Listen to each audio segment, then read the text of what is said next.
Bismillahirrahmanirrahim. Alhamdulillahirabbil alamin. La ilaha illallah wahdahu la syarika lah. Lahul mulku wa lahul hamdu wa huwa ala kulli syai'in qadir. Asyhadu an la ilaha illallah wa asyhadu anna Muhammadan abduhu wa rasuluh. Alhamdulillah, puji syukur siang ini kita masih diberi umur, kesehatan, masih diberi kenikmatan untuk mengarungi kehidupan. Saya enggak, kalau ada orang yang seusia saya, seusia bapak dan ibu, sekarang sudah tinggal pulang dulu. Saya, kalau mati saya, yuk kita ketiduran. Dia ada tanggal lahirnya yang lebih muda dari kita, dia sudah meninggal 5 tahun yang lalu. Jadi kita masih bisa duduk, masih bisa ibadah, masih bisa menikmati hidup.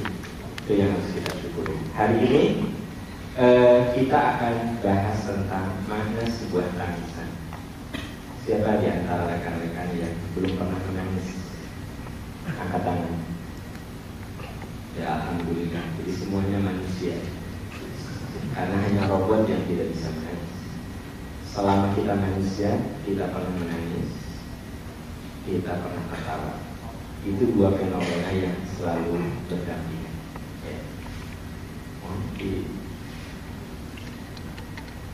Ya, oke. Makna sebuah tangisan. Ada ayat yang sangat menarik.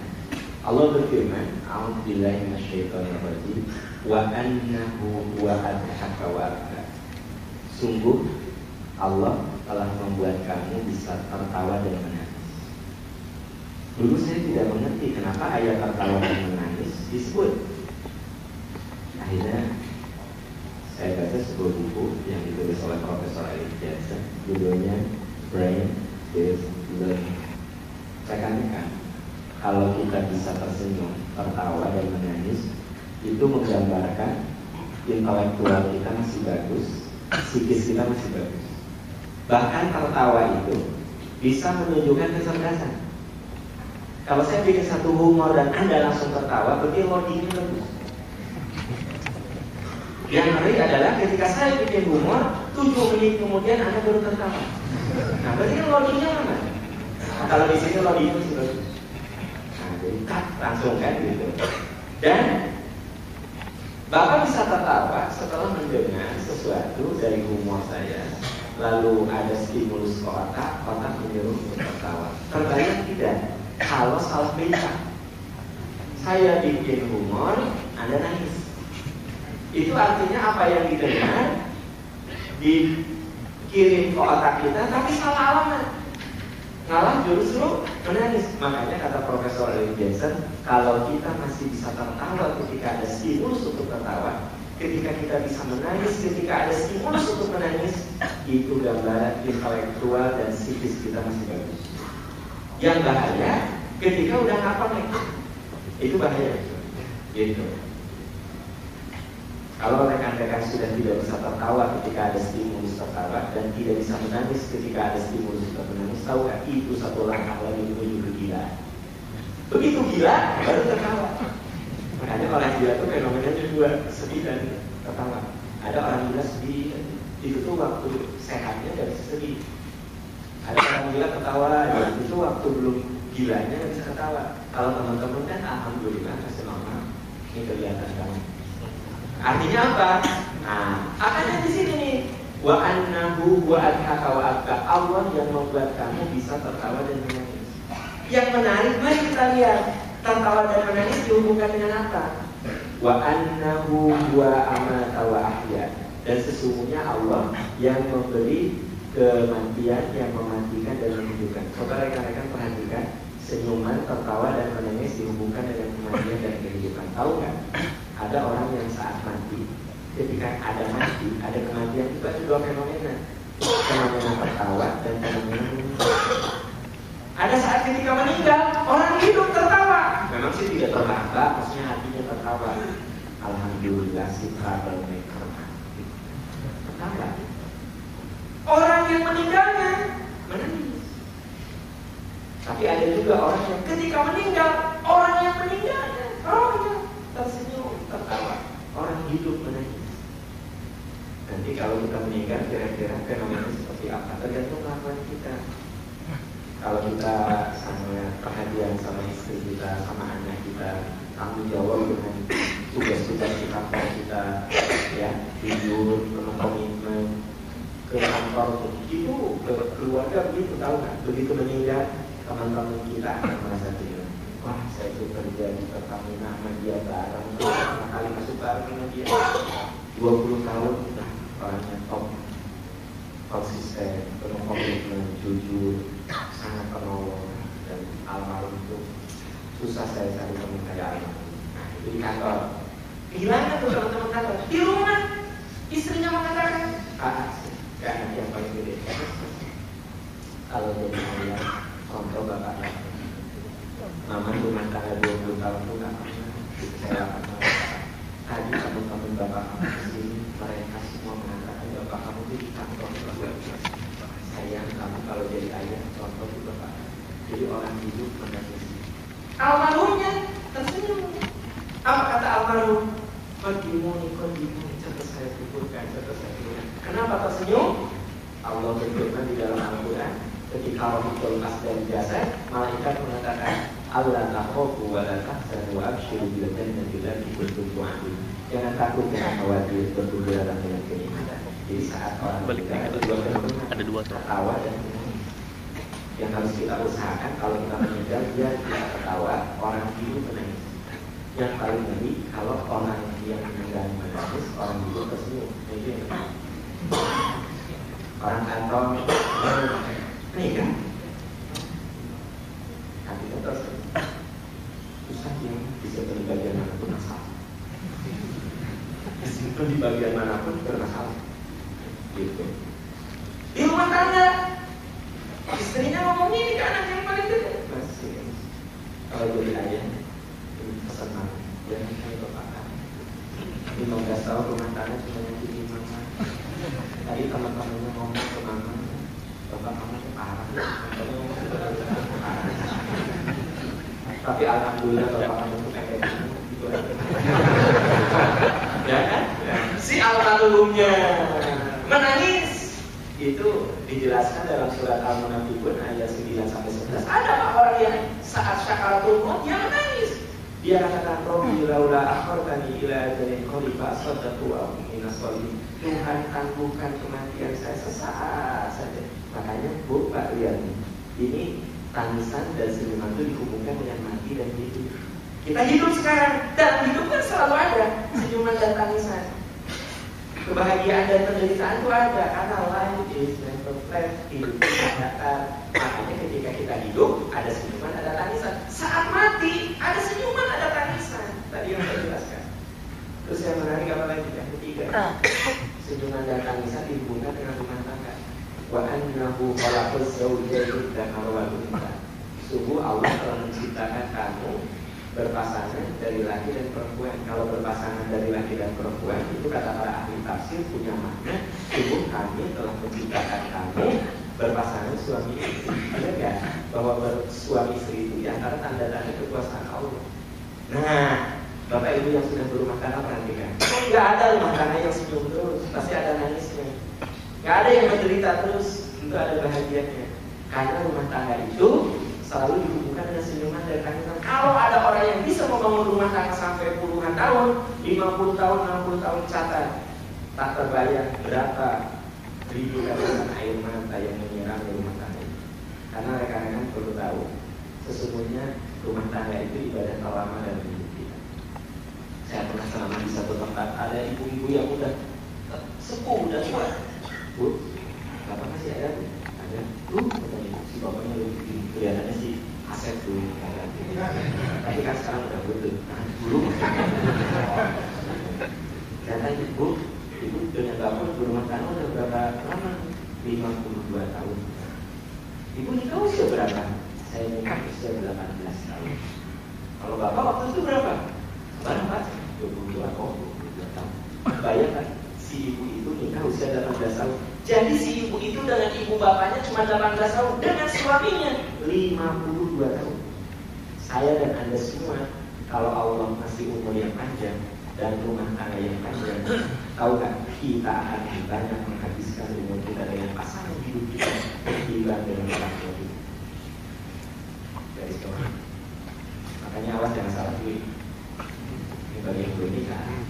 Karena kalau begitu salah ini ya penderitaan seperti itu. Maksudnya bukan penderitaan sih, sabar. Yang dengan penderitaan itu jika mau nikah jadi aja gitu. Harus sabar. Jadi apa? Kebayang nggak? Kita akan menghabiskan waktu terlama kita bukan dengan orang tua kita, Pak. Bukan dengan ibu kita, bukan dengan ayah kita. Kita akan menghabiskan waktu terlama hidup kita dengan pasangan hidup kita. Gitu. Yang di sini yakin lah ada yang rumah kami sudah 40 tahun ya. Gitu. Waktu saya tanya apa nih kan dengan ibu usia berapa? Usia 27. Berarti si bapak itu dengan orang tua cuma 27 tahun, dengan istrinya sudah 40 tahun. Jadi tahu nggak? Rumah tangga itu ibadah terlama. Ada yang bilang paham, namanya ibadah terlama itu sholat. Iya sholat lama seumur hidup, tapi kepotong-potong. Duhur 10 menit, asar 10 menit. Duhur 10 menit itu kalau belum ahli ya, dan kalau udah ahli masih 3 menit sebenarnya. Duhur 10 menitnya kalau belum ahli. Kalau udah ahli kayak teman-teman 3 menit setengah itu udah duhur dan sampai sana. Itu kan kepotong ya. Rumah tangga, Pak, rumah tangga begitu Anda mengatakan saya terima nikah putri bapak dengan mas kawin sekian dibayar patah, itu sama dengan Anda takbiratul ihram. Salamnya kapan? Ketika pasangan hidup kita meninggal atau ketika kita menikah itu salam. Nah, sekarang kalau yang udah nikah itu belum salam-salam. Belum salam-salam. Salamnya kapan? Kalau istri kita, suami kita meninggal itu salam. Selesai. Sholat, Allahu Akbar, ya. Salam, beraktivitas, bisa makan, bisa minum, bisa ngomong. Saya katakan di sini, kalau rumah tangga begitu. Ijab kabul, takbiratul ihram. Terus apa lagi? Kenapa rumah tangga dibuka dengan senyuman dan tangisan? Satu, ini logikanya, rumah tangga ibadah terlama. Dua, rumah tangga itu universitas terlama dan hidup. Kalau sekolah nggak gampang, Pak. Ini universitas rumah tangga itu universitas kehidupan. Kalau sekolah S1 tidak ada misalnya. Kalau Ansar ya, isinya ada 7 tahun. Itu juga APDO. Tapi semua orang mendukung dia, doakan dia dan dia tuh anak DK, jadi ada lulus. Nah, S2 1,5 tahun, bahkan bisa 1 tahun. S3 2,5 tahun. Dan selesai sampai dokter, selesai. Begitu. Rumah tangga kapan kuliah kita selesai di kehidupan rumah tangga? Jadi saya katakan rumah tangga itu universitas terlama. Kenapa? Karena baru dianggap lulus kalau yang memisahkan kita dengan pasangan hidup adalah kematian. Jadi maaf Pak, kalau Bapak berumah tangga tapi bercerai itu kalau kuliah sama DO. Maaf ya, masih ada yang DO di sini. Saya bisa cerita di DO. Tapi kalau kita berumah tangga, yang memisahkan kita dengan istri kita, dengan suami kita kematian, lulusannya, lulus. Jadi baru disebut lulus. Nah, saya sekarang dengan istri saya sudah 23 tahun, berarti belum lulus. Mudah-mudahan nggak DO. Pokoknya kalau saya mati duluan, atau istri saya meninggal duluan, berarti itu lulus. Kalau istri saya meninggal, saya nikah lagi, berarti saya kuliah lagi jurusan baru ya. Jurusan baru. Kan saya sekarang udah 23 tahun nih, misalnya, bukan berharap saya cerita aja. Misalnya, istri saya meninggal, lulus. Saya nikah lagi, istri saya namanya Sasa, nikah lagi dengan dia Sastro saya. Ini dia sastra yang para ujung-ujung Bandung, dia sastra yang ini. Nah, saya ambil jurusan yang baru. Dia sastra udah 5 tahun meninggal lagi. Saya nikah lagi, itu jurusan baru. Jadi enaknya kalau istri sering meninggal itu kita bisa kuliah di beberapa jurusan. Oke. Balik ke yang tadi, saya lagi menjelaskan apa? Saya lagi menjelaskan ini logika sederhana aja. Wa annahu ba'aka wa abka, Allah yang membuat kamu tersenyum dan menangis. Lalu Allah hubungkan senyuman dan tangisan, tertawa dan menangis dengan kematian, dengan kehidupan, dan dalam kehidupan rumah tangga. Berarti 3 hal itu sangat fundamental. Macam-macam tangisan banyak, ada tangisan kebahagiaan. Saya yakin kita pernah menangis bahagia. Ada tangisan kesedihan, kita pernah menangis sedih. Ya. Ada tangisan kerinduan. Ya. Kayak ibu bapak kan kalau kita hadis suka nangis ya, rindu sama Allah. kelihatan Anda kalau tahajud itu suka nangis. Kalau marah berbisik, aku ya belum pernah kan ya kata laluan. Nah, Bapak Ibu ya. Terus ada tangisan penyesalan. Ada tangisan penyesalan. Makanya nanti akan saya jelaskan ada tangisan yang bisa mendatangkan Allah, yaitu menyesal pernah berbuat dosa. Ya Allah, sampai nangis. Nah itu tangisan penyesalan. Itu tangisan yang merontokkan dosa di sini. Ya. Terus tangisan kemarahan. Apa kemarahan? Pak Bu, ini orang kalau marah itu kan hormon adrenalin melewati ambang batas. Hormon adrenalin melewati ambang batas. Makanya orang yang marah itu pupil matanya bisa, matanya lebih berani. Itu orang yang hormon adrenalin melewati ambang batas. Makanya ada istri yang tadinya takut sama suami, kalau sudah hormon adrenalin yang melewati ambang batas, jadi berani. Apa maksudnya? Ambil pot kembang. Padahal pot kembang itu biasanya diangkat oleh 3 orang, ini cuma 1 orang. Apa maksudnya? Jadi kuat adrenalin. Sampai suaminya kan TNI, takut juga kalau dia. Tapi orang suka bilang kamu kesetanan, bukan kesetanan, itu adrenalin itu melakukan batas, bukan kesetanan. Tapi memang, ya setan juga masuk di situ. Makanya Nabi mengatakan, kalau ada orang marah, hendaknya dia bertanggung. Tapi alhamdulillahnya harus dengan hati dan sini.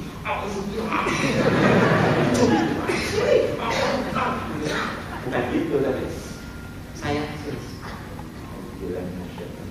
sholatnya udah mama, udah dulu dari sholat ini sholatnya ibu tuh kudu lagi kata sini. Terus kamu udah alhamdulillah masih marah juga kabar? Wudu. Kalau udah wudu masih marah juga sholat, percaya saya. Kalau Anda sudah marah yang luar biasa, adrenalin Anda melewati ambang batas, begitu Anda sholat, Anda akan berhenti dari marah-marah. Sampai sekarang belum pernah ada orang yang sedang sholat marah-marah.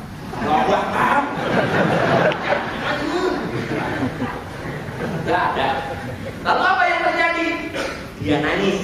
Nah itu yang disebut dengan hormon adrenalinnya diturunkan oleh Gunspot. Kalau kita pakai teorinya Profesor Zohar dan Ian Marshall, katanya kalau kita marah terus langsung adrenalinnya dikat gitu, langsung jadi nangis. Makanya ibu kalau lagi marah terus sholat jadi nangis. Nah itu tangisan kemarahan. Ya. Terus ada lagi tangisan ketakutan. Ya. Ada lagi tangisan kegunaan. Tidak ada ayat-ayatnya Pak, tapi yang menjadi fokus saya ada lagi tangisan buaya. Pak Bu, Anda kira tangisan buaya karena saya? Lihat di Quran, ya. Di sini katanya ini apa itu bikin karangan? Bukan, itu ide dari Quran diambil. Ternyata ada tangisan buaya atau penipuan. Kapan? Ketika ketika saudara-saudaranya Yusuf datang kepada ayahnya, yaitu siapa? Nabi siapa? Nabi siapa? Yakub. Yakub. Ngotot lagi kibir banyak mau Nabi besar. Nabi siapa? Yakub. Nah, kan Yakub itu punya 12 anak. Nah, salah satu namanya Yusuf. Saudara-saudaranya iri kan? Akhirnya apa? Ayah beri kesempatan untuk bawa main jalan-jalan, ya.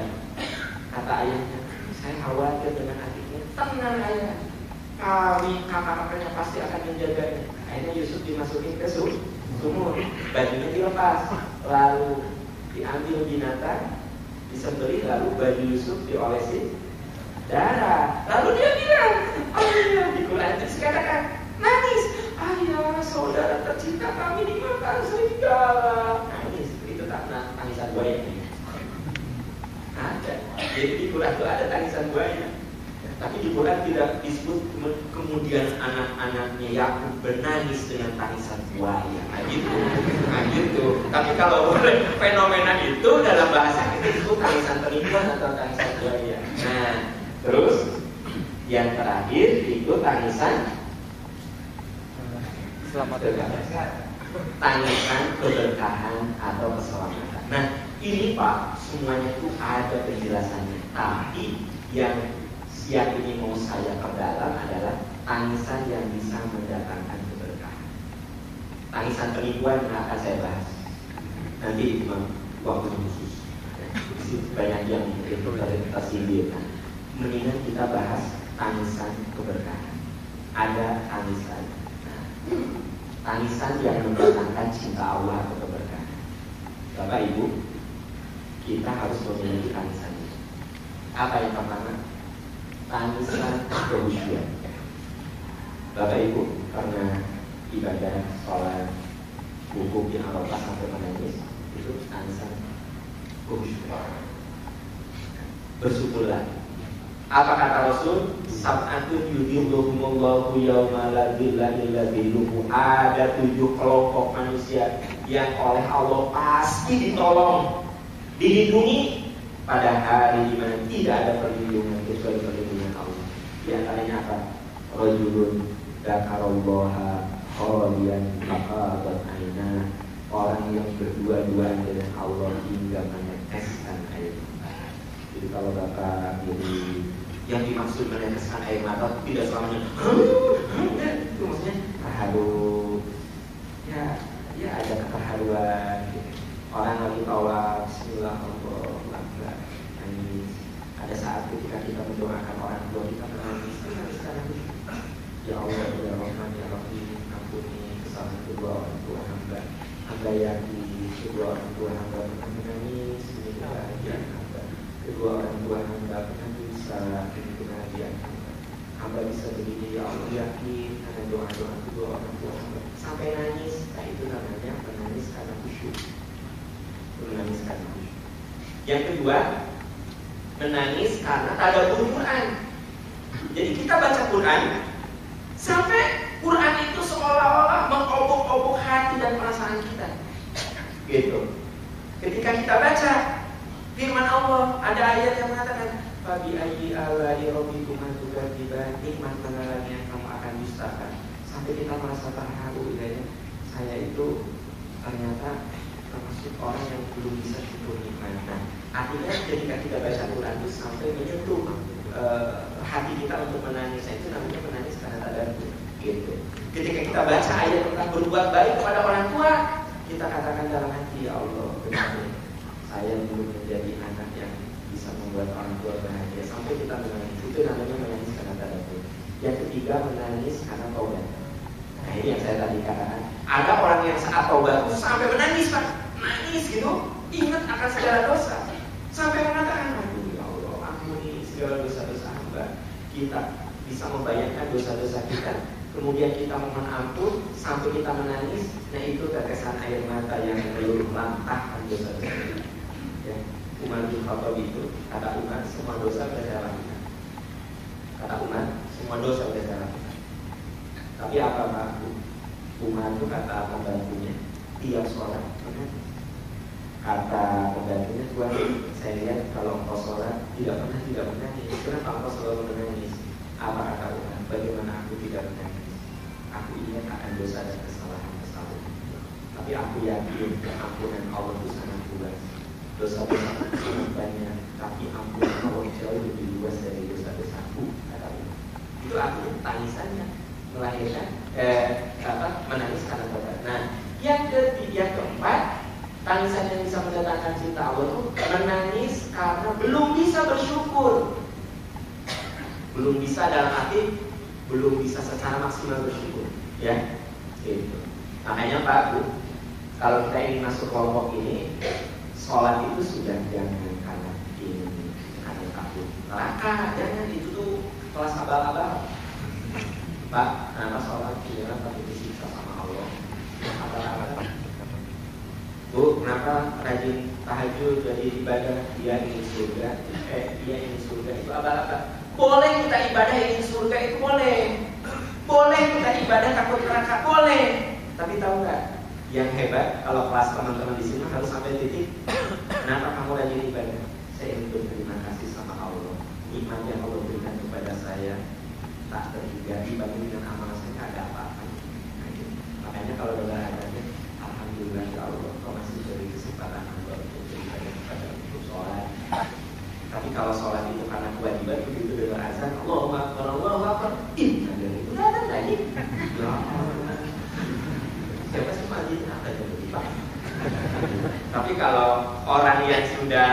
menikmati dan berterima kasih lah. Kan ada orang yang waktu belum dapat jodoh tadi tahajud, begitu udah jodoh, nah katanya nggak pernah tahajud, alhamdulillah udah dapat orang. Waktu kemarin belum nikah nih, belum dapat jodoh, jadi saya tahajud ke Allah minta jodoh, alhamdulillah dapat orang pertamina Pak, dan sudah dapat sarapan. Jadi sekarang saya berhenti tahajud, berarti itu tahajud karena ini sesuatu. Kalau yang hebat itu kita beribadah karena ingin berterima kasih, merasa bahwa nikmat Allah itu dibandingkan amal itu kita kasih berapa.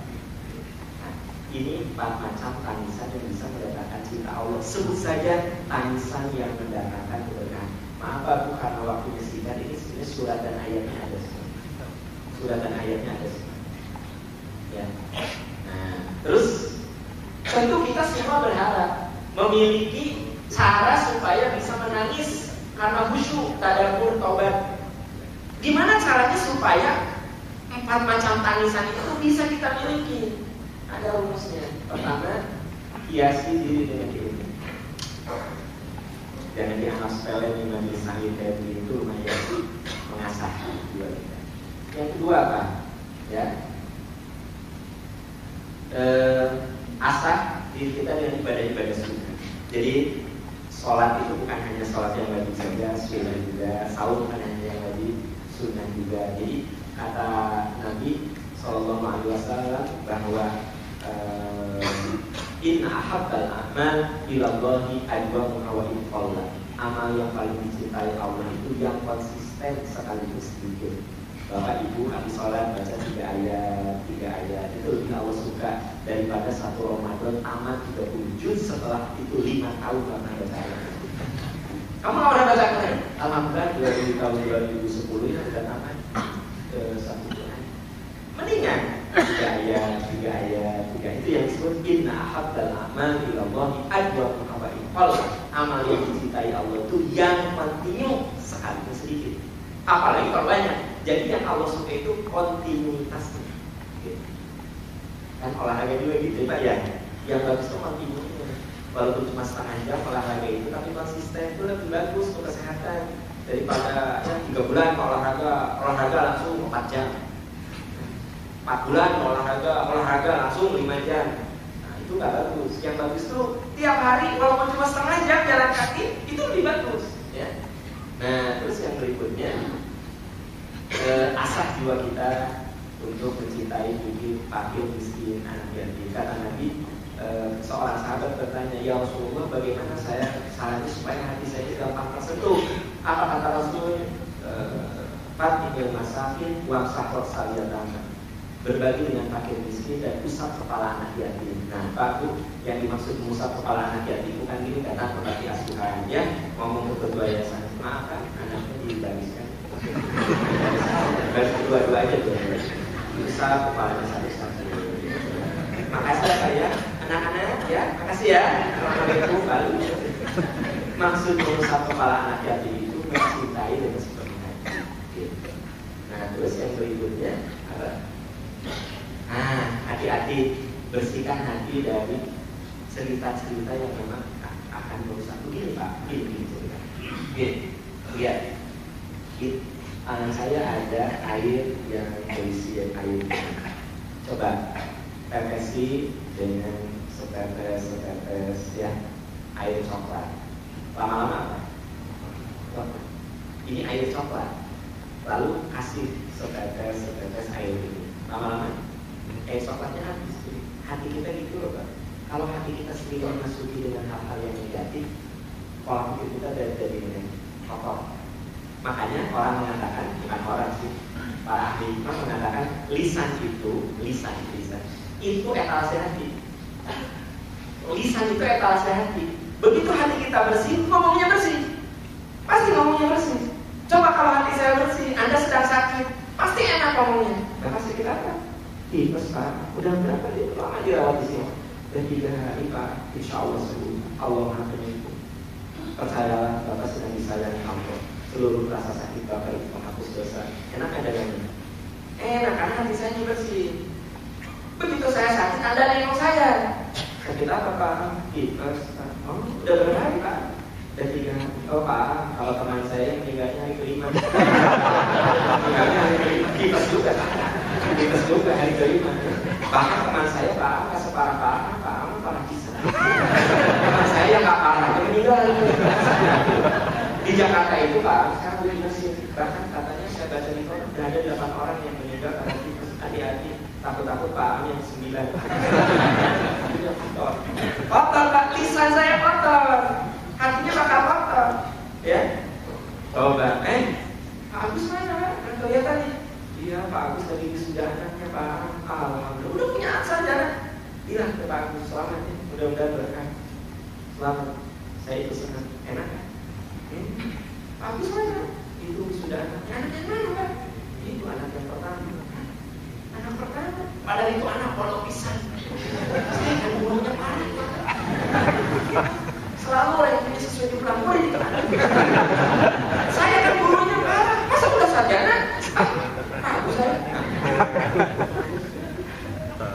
Gitu katanya Pak Wawan mobilnya 3 lebaran baru. Kalau hati saya bersih alhamdulillah. Itu sih mudah-mudahan berkah. Pak Agus mobilnya baru dia lebaran. Iya dari kita. Setahun juga dijabel.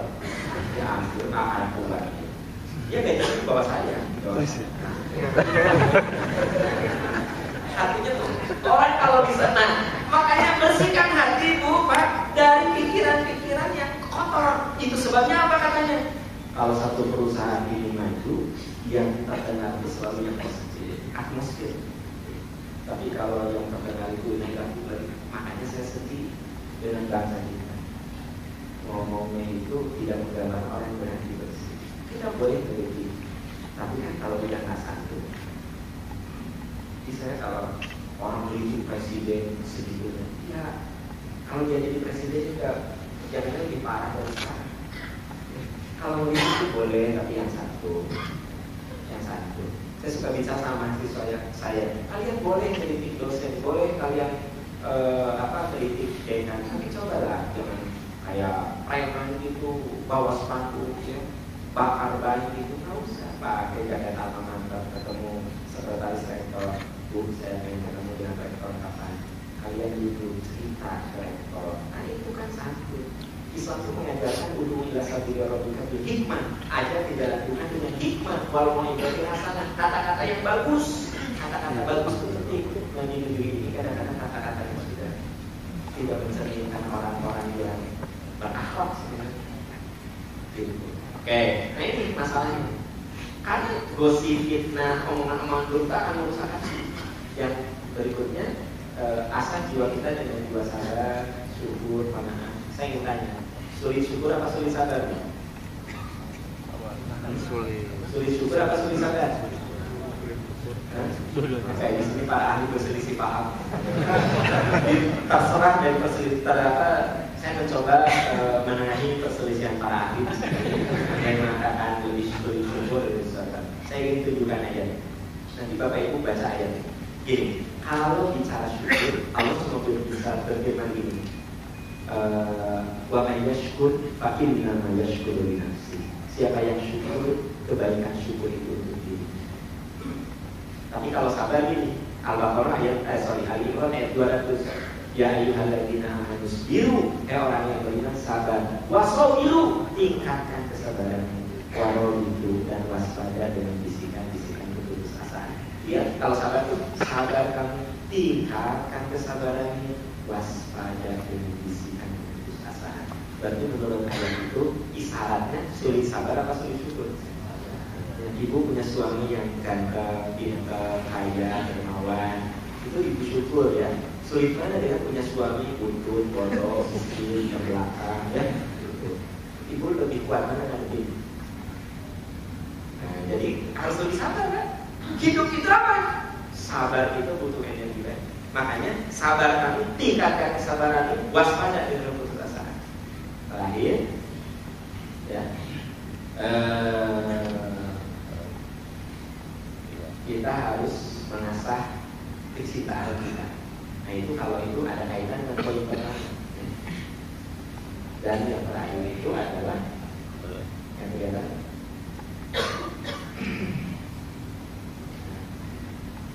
hati dengan untayan Tuhan. Karena tidak ada kesuksesan yang 100% karena kehendak Tuhan. Maaf ya Pak ya, Bapak Ibu yang hadir di sini adalah orang-orang sukses pada dunia. Tapi Anda tidak akan sukses hanya sekedar 100% karena kehendak Anda. Di balik kesuksesan kita ada untayan doa-doa dari orang yang ibu kita, ayah kita, istri, ya, suami, teman, tetangga, dan boleh jadi kita didoakan oleh orang yang pernah kita tolong. Kita tolong, orang itu mendoakan keberkahan kita. Makanya tidak ada kesuksesan yang 100% karena keberkahan kita. Di balik kesuksesan kita ada untayan doa-doa dari kita. Nah ini poin-poin yang bisa kita lakukan. Sekali lagi mohon maaf ayat-ayatnya tidak saya rinci gitu karena memang waktunya singkat. Nanti kalau materi perlu saya berikan soft copy-nya ke depan.